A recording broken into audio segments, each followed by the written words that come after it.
Hi, I'm Craig Wilson from Avid, and what we're going to look at is how you can arrange the panes in Media Central UX to get the most out of the screen real estate and allow you to do your best work. So in Media Central UX, what I have here are a set of panes. Now I can close down, open these panes, make them bigger or smaller, rearrange them in the screen. It's really flexible. So I'm going to do some logging work, and what I don't need to do for that is I don't need the sequence pane. Okay, so the sequence pane is down here at the bottom, and I can simply close the panes down simply by clicking on the X here next on the top of the tab. So click on the X, closes the pane down.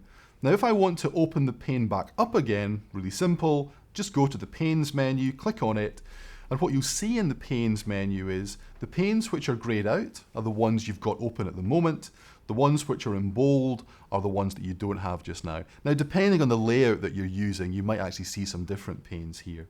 But there's the sequence panel. If I want to open it up again, simply click on it and it opens back up, okay? But I'm going to close it down this time. So click on the X to close it down. Now, if you look here, I've got the logging pane across at the right-hand side. Actually, I'd prefer that to be the left-hand side of the screen, so I'm going to move it. So to move panes in Media Central UX, you simply click on the tab and then drag it. And what you'll see is an orange bar appears.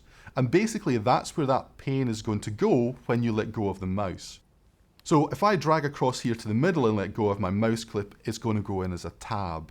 But if I click on it again and drag it across to, say, the right-hand side here, the orange bar's at the top, it's going to go in as a bar at the top.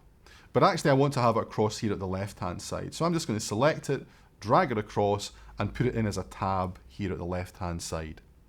Now I can also make the panels bigger or smaller simply by dragging the sides of them to adjust the size. You know, really simple and straightforward. So, you know, I can make the media panel smaller, I can make it other panel smaller as well. But say I want to view both the metadata panel and the thumbnails panel together. So rather than having them tabbed like they are here, maybe I just select the metadata panel and drag it down to the bottom. Now what you'll also see as I click around the screen is you get a light golden bar. That shows you the actual panel that you're working in at the moment. But the layout is really flexible. You can sort it out exactly as you want to have it. And the key thing as well is that it remembers the layout that you had. So for example here I'm going to sign out. That's going to log me out of the system. But when I sign back in again,